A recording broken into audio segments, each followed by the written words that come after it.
A hilltop in Turkey holds a monument that simply shouldn't exist, and it has completely shattered our timeline of human civilization. Welcome to our explainer on Göbekli Tepe. 11,000 years ago, people built an intricately carved megalithic complex. Based on everything we knew about human history, they literally shouldn't have been able to build it. So today, we're going to unpack the mystery of what might just be the world's very first temple. Seriously, how did hunter-gatherers pull off a megalithic temple? You know, monumental architecture usually requires settled societies. It takes agriculture, the wheel, beasts of burden, and metal tools. The builders of Göbekli Tepe had absolutely none of those. No metal, they hadn't even invented pottery yet, and most importantly, zero agriculture. These were nomadic bands living entirely off the wild land, and yet they orchestrated a construction project that rivals the ancient world's greatest wonders. The sheer depth of time we're talking about here is just staggering. Göbekli Tepe was constructed around 9000 BC. To put that into perspective for you, this site predates Stonehenge by roughly 6,000 years. Actually, there's more time between the construction of Göbekli Tepe and the invention of Sumerian clay tablets, which is the dawn of written history, than there is between those Sumerian tablets and today. We are looking at an unimaginably distant past. Because it's so ancient, modern researchers actually walked right past it at first. Back in the 1960s, anthropologists surveyed this region. They saw these broken slabs of limestone sticking out of the dirt, and they totally dismissed them as just an abandoned medieval cemetery. The idea of a Stone Age megalith, it just wasn't on anyone's radar back then. Well, that all changed in 1994. German archaeologist Klaus Schmidt visited the hill, which was known locally as Göbekli Tepe or Belly Hill because of its gently rounded top. Right away, Schmidt recognized the unnatural sloping shape of the landscape. He concluded that only man could have created something like this. He knew almost instantly that he was standing on top of a gigantic buried Stone Age site.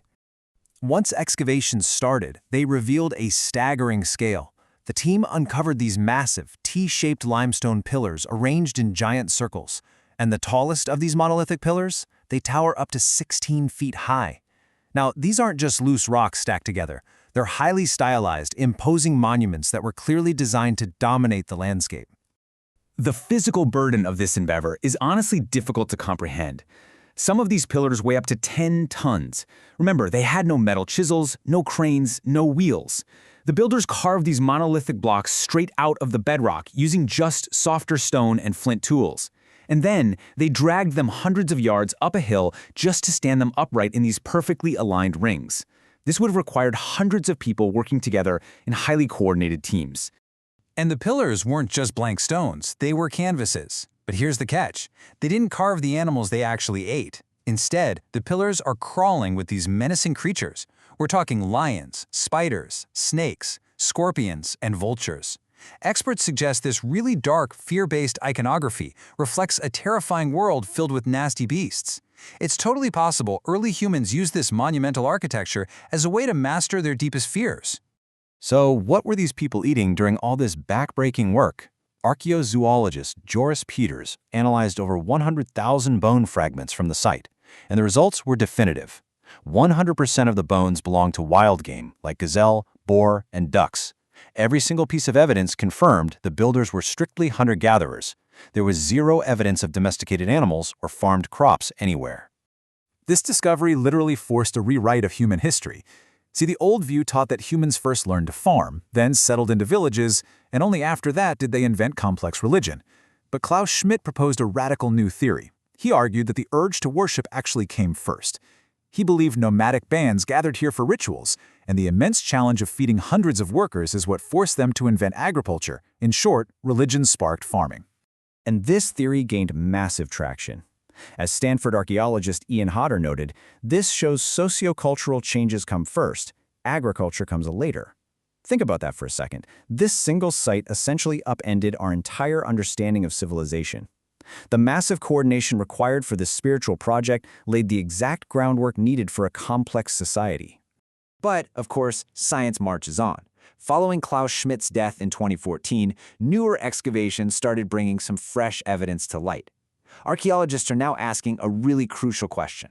Was Göbekli Tepe actually a pure, isolated sanctuary that was only visited for special rituals? New clues have been emerging from the dirt like a prehistoric detective story. recent teams actually found evidence that looks a lot like daily living. They discovered domestic structures, sophisticated rainwater harvesting systems for drinking water, and even mortars and pestles used for cereal processing. All of this suggests people weren't just popping by for a visit. They were likely living right at the site in a permanent, or at least semi-permanent, settlement. Naturally, this sparked a very healthy debate in the archaeological community. On one side, you have Schmidt's foundational theory, a purely cultic sanctuary with no permanent residents.